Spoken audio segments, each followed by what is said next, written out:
Hay una escena de Agarrando Pueblo que siempre me ha dejado pensando. Ocurre casi al principio del filme y es cuando los protagonistas van en un carro y el que conduce el carro les pregunta que para qué están grabando todas esas escenas que están grabando en la ciudad. Y el tipo, o sea, los protas les responden que es como para enviar a la televisión alemana. El conductor nuevamente les pregunta como cuestionándoles como, pero ¿por qué? O sea, es para que vean la vida en Cali o qué. Y los protas simplemente les responden como no, que era simplemente para mostrar toda esa escena de miseria. Y no sé por qué después de ver Emilia Pérez no he podido dejar de pensar en eso.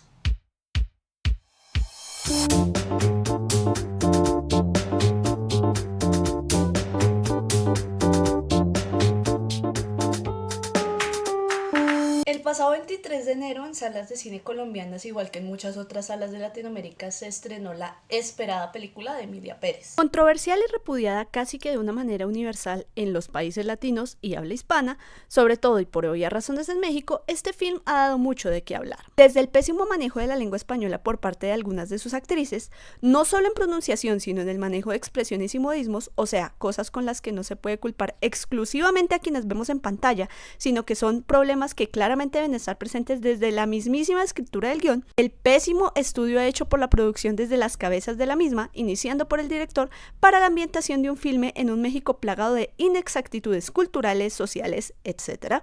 Y claro, por el pésimo e insultante manejo de una problemática social tan delicada para todo un país como puede ser el tema de personas desaparecidas. No solo bastando con la controversia presente dentro del mismo filme, podríamos mencionar todo lo ocurrido en entrevistas, meet and greets, conferencias o festivales donde comentarios dados por el director y por la jefa de casting solo dejan entredicho lo que resulta ser un secreto a voces, y es el poco trabajo y delicadeza con la que se tomaron a hablar de temas, culturas y problemáticas que claramente no conocían. Oh, y claro, si no nos bastara ya con todo esto para enterrar de lleno esta película, nos falta mencionar el hecho de que el mismo día de su estreno en Latinoamérica se anunciaron sus 13 nominaciones. 13, no una, no dos, 13 en los premios de la Academia de Artes y Ciencias Cinematográficas, mejor conocidos como los premios Oscar. Como si no les bastara ya con los 4 globos de oro que se habían llevado. Solamente les recuerdo que este film no solo se llevó mejor canción original en los Globos de Oro, sino que para los Oscars está nominada en esta misma categoría no por una, sino por 2 canciones. Ellos quieren salir un momento.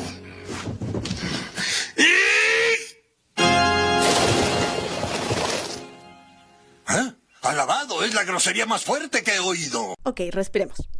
Si su coraje, igual que el mío, aún no está lo suficientemente alimentado con esto último, hagamos un resumen rápido de este aspecto. Los Óscares existen desde 1927. En total, y sin contar la ceremonia que viene, se han celebrado 96 ediciones de estos galardones. De esas 96 ediciones, las películas que poseen el récord a estar más nominadas en una ceremonia son Titanic, All About Eva y La La Land, con 14 nominaciones cada una, es decir, solo superan a Emilia Pérez por una. Emilia Pérez además está igualada en número de nominaciones con películas como Oppenheimer y Lo que el viento se llevó, que tuvieron 13 nominaciones en sus respectivas ediciones. En el aspecto musical, porque para los que no lo recuerdan, Emilia se considera musical, está igualada con películas como Chicago y Mary Poppins, quienes tuvieron 13 nominaciones en sus respectivas ediciones, y son 2 de las 3 películas más nominadas en la historia de las ceremonias de este género en específico. En esas ocasiones, Mary Poppins se llevó 5 premios de las 13 que tenía nominadas, pues compitió contra otro musical, My Fair Lady, quien tenía 12 nominaciones y se llevó 8 premios. Por su parte, Chicago solo se llevó 6 premios en 2002, incluido Mejor Película. Con todo esto me estás diciendo que Emilia Pérez de verdad se cree al nivel de todas estas otras películas. Se cree al nivel. ¡No! Ok, calmémonos, respiremos y continuemos. Como se darán cuenta, Emilia Pérez no me gustó, y solo la vi para entender si era cierto todo lo que decían de ella. Spoiler, era peor de lo que yo esperaba. Y la verdad agradezco no haberla visto en cines porque habría sentido el dolor de pagar el ticket. Emilia Pérez no es una buena película, Por lo mismo, me cuesta creer todo lo que ha pasado con ella. Sin embargo, luego de meditarlo y estudiarlo un rato, me di cuenta de que, más que dar mi opinión de este filme, La verdad es que la vida es muy corta para desperdiciar el tiempo así hablando de opiniones o demás de películas como estas. lo que sí podía hacer era, desde mi opinión y conocimiento, intentar dar una respuesta a cómo es que llegó a esto, lo que me permite además hablar de un tema que me resulta fascinante dentro del ámbito artístico y cinematográfico. Es así como llegamos al eje de este video, sí, porque todo esto solo fue la introducción, así que ponte cómodo, ve por algo de comer, porque hoy veremos La pornomiseria y Emilia Pérez. Quiero aclarar que si lo que buscan es un resumen detallado de la película, este no es el lugar. Seguro encontrarán otros videos que lo explican de forma más extensa. Si eso es lo que les interesa, pueden verlo y luego volver aquí, porque en este video hablaré con spoilers. Dicho esto, haré un resumen extremadamente corto, rápido y en pocas frases para entrar de lleno en el tema que nos compete hoy. Ok, esta es la historia de una abogada que ve ayudar a un narco al que le decían el Manitas a fingir su muerte para poder así hacer su transición a mujer e iniciar una nueva vida. Así el Manitas pasa a ser Emilia Pérez. Luego, tras unos años, esta abogada debe volver a ayudar a Emilia a recuperar a sus hijos y con como resarcir el sentimiento de culpa que siente por todo el daño que hizo cuando era Manitas o bueno, algo así. Y luego hay un drama telenovelesco entre Emilia, su ex esposa, el amante de su ex. Al final estos tres se mueren y la abogada se queda con los hijos. Y según por lo que hizo Emilia, ya que nadie sabía que era en realidad el Manitas, pues casi que la dotan de esta figura de santa popular y ya fin.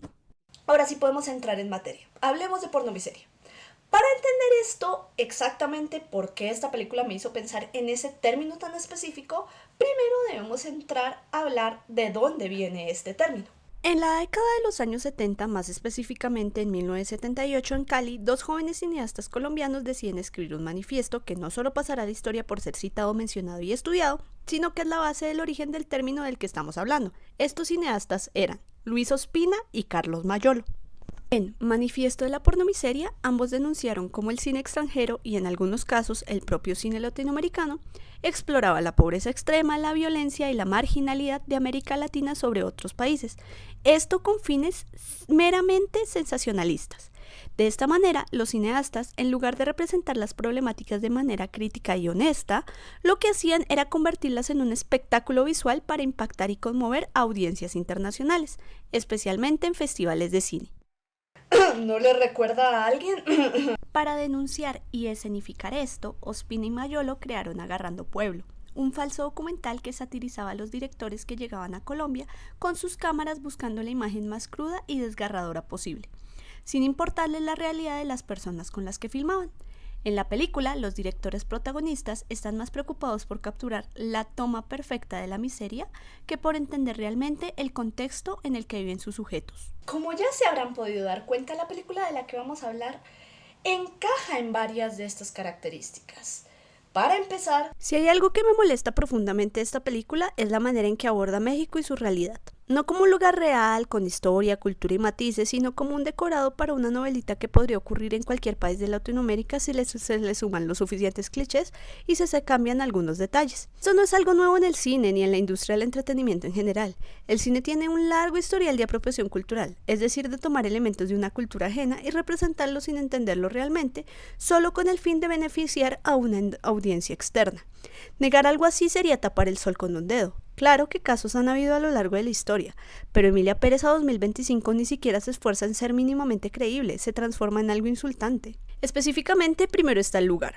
No hay ningún intento real por capturar la esencia de México, su arquitectura, su atmósfera o la vida cotidiana de las personas. No sé si lo saben, pero más allá de los planos generales, todo el film fue hecho en decorados que imitan México en estudios fuera del país. Claro, el uso de decorados y estudios no es algo nuevo en el cine, pero para hacerlo se necesita hacer bien, y para esto se necesita hacer una buena investigación para que dichos lugares imiten un lugar real, o al menos asemejen dicho lugar. Con esto, y carentes de verdadero estudio, se nos muestra una visión genérica, estereotipada, construida para alimentar el imaginario de quienes nunca han pisado el país, un México reducido al crimen, donde no hay más matices que los que la película quiere resaltar para impactar a su audiencia. Por supuesto, luego está el idioma, y aquí entramos en un terreno peligroso. No basta con que la película sea una mezcla incómoda de español e inglés, sino que la forma en que los personajes hablan español es simplemente inverosímil.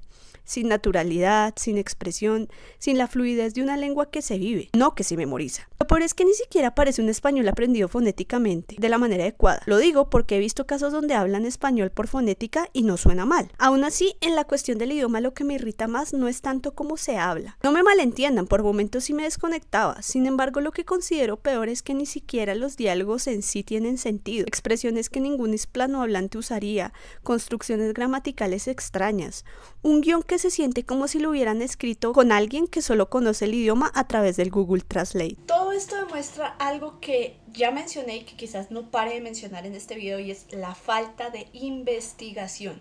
Esto es la clave del problema. Verán, yo me acuerdo que en los primeros semestres de la carrera de cine, una profesora nos dijo: cuenten de lo que saben.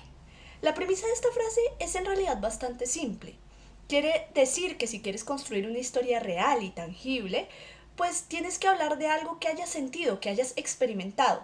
Pero también quiere decir que si deseas crear algo diferente sobre algo que no conoces, debes investigar, buscar y estudiar para poder conocer de lo que vamos a tratar o de la narrativa que vas a contar. Cuando un cineasta, sobre todo extranjero, decide contar una historia en otro país, lo mínimo que se espera es que haga una investigación profunda, que consulte con expertos, que hable con personas que han vivido lo que pretende retratar, que viaje y vea la vida de aquel lugar, que entienda la historia detrás de su película. Pero aquí no se hizo nada de esto.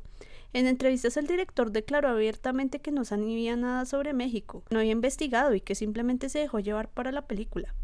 Esto en esencia es pornomiseria, no es una película sobre México ni para México, es una película que usa la imagen de México, pero como una escenografía sin preocuparse por la veracidad, porque el objetivo en realidad nunca fue retratar México ni hacer una obra que exaltara México. El objetivo era vender una idea prefabricada para el consumo de una audiencia extranjera. Esto nos lleva a otro punto grave. Si hay algo que caracteriza a la pornomiseria es su insensibilización ante el sufrimiento real. No se trata de contar historias sobre violencia o miseria con el fin de generar una reflexión o hacer una denuncia social. Se trata de explorar esa violencia con fines puramente sensacionalistas. El problema no es que la película hable sobre los temas que habla. El problema es cómo lo hace. En lugar de abordar estos temas con respeto, profundidad o simplemente un mínimo de contexto, la película los convierte en un simple morbo visual. ¿Es que la justifican porque es que es un musical? No. Aún si tomas un género como el musical y vas a hablar de temas tan delicados, tienes que entender el contexto, tienes que hacer bien tu trabajo. Las desapariciones en México son una crisis humanitaria. Hay miles de familias que siguen buscando a sus seres queridos. Hay colectivos de madres que dedican su vida a desenterrar y buscar fosas con la esperanza de encontrar los restos de sus hijos. Es un dolor real, profundo, que no debería ser tratado a la ligera. Aquí me tengo que detener un momento y decirles algo con mucha sinceridad. Yo sé que no soy quien para hablar desde la experiencia de las víctimas ni decirles qué deben sentir. No soy mexicana, no he vivido esta realidad de cerca, pero lo que sí puedo decirles es que como colombiana entiendo lo ofensivo que es cuando se toma el sufrimiento de una nación para convertirlo en un mero pretexto narrativo tratado a la ligereza. En mi país también ha habido familias que han pasado años, décadas, aferrándose a la única esperanza de saber qué le ocurrió a sus seres queridos.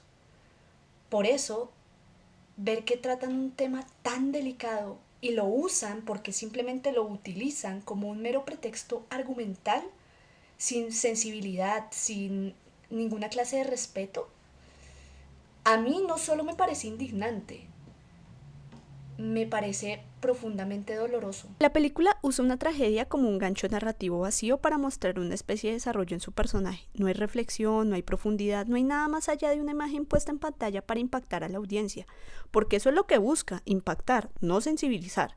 Y lo peor es que al hacerlo termina insensibilizando aún más, porque cuando una película explora la violencia de esta manera no genera empatía, sino que normaliza la brutalidad. Eso es exactamente lo que Ospina y Mayolo denunciaron en Agarrando Pueblo, la idea de que mostrar la pobreza, la violencia y el sufrimiento humano puede ser un negocio rentable, que una historia contada con la suficiente crudeza, o, diría yo también, justificándose de demostrarla de manera innovadora, puede conmover a los festivales de cine, aunque lo que se muestra en pantalla no tenga un verdadero compromiso con la realidad. Emilia Pérez no es un homenaje, no es una crítica, no es una reflexión, es un producto diseñado para complacer la mirada extranjera sobre México y sobre Latinoamérica y lo que se cree de ella, para una audiencia extranjera que se fascina con la violencia exótica latina como si fuera un espectáculo, como una estética en lugar de un problema real. Y lo más indignante de todo es que de alguna manera la estrategia les funcionó, porque la película ha sido aplaudida, premiada y nominada. Solo piénsenlo de esta manera. Si quitamos las canciones, el presupuesto y el discurso mal armado, ¿qué queda en realidad de Emilia Pérez? ¿No sería en realidad una simple y mala narconovela? Eso último lo dejo a su criterio, la verdad. Es claro que hay una brecha enorme entre cómo fue recibida en festivales y premiaciones internacionales y cómo reaccionó el público latinoamericano. Por un lado, se le ha elogiado como una obra valiente y rompedora, y casi que es la niña consentida hasta el momento en la temporada de premios. Pero por otro, la audiencia no se sintió representada ni en el lenguaje, ni en la historia, ni en los personajes. Las redes sociales se llenaron de comentarios criticando todos los problemas que ya mencioné y otros que aún falta de tratar. Digo, no por nada se llegó al nivel de que Joan Sacrebleu exista como crítica y parodia. Y aún con todo esto, algo que sí pude notar, algo de lo que sí me di cuenta, es que cuando vieron que todo se les estaba saliendo de las manos, las distribuidoras y los cines intentaron vender desde otro ángulo la película. Pero, dicho sea de paso, tampoco es que les favoreciera mucho, la verdad. Uno de los elementos centrales de la película es la transformación de Manitas en Emilia Pérez. En teoría, esta debería ser una historia de redención, de identidad, de luchar por ser quien realmente eres. Pero en la práctica, por lo que yo pude ver e investigar lo mejor que he podido, creo que el problema radica en cómo está escrito el personaje. Emilia no tiene agencia, no tiene profundidad, no tiene desarrollo real. Su historia no es una historia trans, es una fantasía de redención escrita por alguien que claramente no entiende la experiencia trans. La película quiere vender la idea de que una persona puede dejar atrás toda una vida de crímenes solo porque se siente mujer, como si la identidad de género fuera una herramienta narrativa en lugar de una vivencia real. El problema con este tipo de representaciones es que no construye nada, no genera conversación, no aporta visibilidad real, no ayuda a la comunidad. Casi que solo complementa ideas que se tienen preestablecidas y muchas veces se ha luchado por transformar para poder captar un entendimiento real. Espera, ¿que Carla Sofía Gascón hizo qué? Hay algo que se ha mencionado hasta el cansancio en redes sociales desde el estreno de Emilia Pérez, es su música. No sorprende que haya ganado un Globo de Oro y que ahora esté nominada al Oscar con 2 canciones diferentes en la categoría de Mejor Canción Original.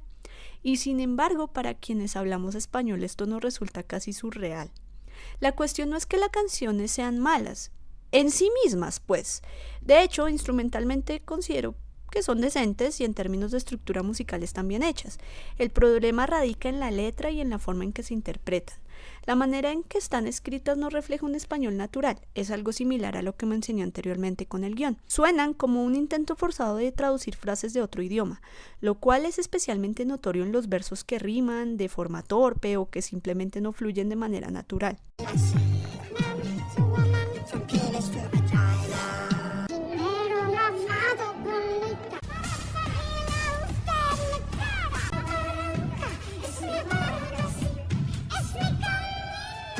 Cuero y café, olía a hierba buena, a mezcal y guacamole. Y a esto le sumamos que además las actrices a veces no alcanzan los tonos que se requieren para dichas frases en las canciones, o que simplemente no se les entiende, las cosas se hacen aún más complicadas.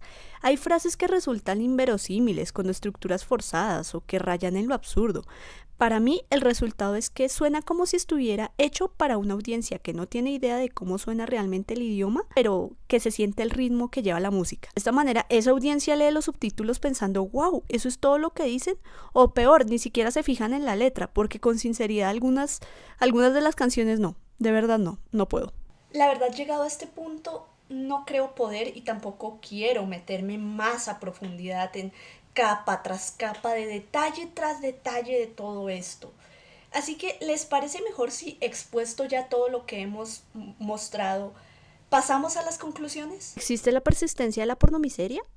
Si algo nos demuestra Emilia Pérez es que la pornomiseria puede seguir viva. Parece que aún existe quien disfrute y refuerza esta visión estereotipada de Latinoamérica, un lugar de violencia, narcotráfico, miseria, donde todo es caos, peligro y sufrimiento. Es un problema que no es nuevo y que no se limita solo a esta película. Desde hace décadas hay historias que logran captar la atención retratando Latinoamérica y otras partes diferentes y periféricas del mundo desde una mirada foránea, explorando las problemáticas sociales sin una intención real o crítica o reflexión, sino simplemente para impactar. Emilia Pérez simplemente encaja perfectamente en este molde. Un director extranjero contando una historia sobre un país que no conoce, con una producción que no se tomó el tiempo de investigar su ambientación, con errores en la construcción de personajes y un tratamiento superficial de sus temas. Todo empaquetado y vendido como innovadora por mezclar géneros con una supuesta premisa transgresora. Entonces, con todo esto la pregunta ¿es posible competir contra todo esto? ¿Es posible que también se reconozca y valore a las historias contadas desde la propia mirada, desde el conocimiento y la vivencia real? Quiero creer que sí. No solo porque me aferro a la esperanza de un cine que represente con verdad y respeto nuestras historias, sino porque ya hay quienes están contando esas historias, quienes desde sus lugares crean con autenticidad, con sensibilidad, con la profundidad que nuestras culturas y sus culturas merecen. Aunque hoy parezca que el mundo sigue premiando una visión distorsionada de nuestra realidad, quiero pensar que no siempre será así, que el talento, la pasión y la verdad encuentran su camino y que llegará el día en que el cine latinoamericano y de otros lugares, sus autores y sus creadores sean reconocidos mundialmente. Que si hay algo que ha dejado claro Emilia Pérez es que el cine latinoamericano sigue siendo para algunos visto en gran medida a través de los ojos de quien no lo entiende, pero quiero creer que esto puede cambiar, que la crítica puede darse cuenta de esto y esforzarse por mejorar, y que es posible que un cineasta de verdad comprometido con su arte reciba el reconocimiento que tanto soñó por haber contado su historia con el corazón y no porque alguien más la contó por él. Y es esta esperanza lo que me permite seguir luchando por contar y crear historias desde mi propio lugar.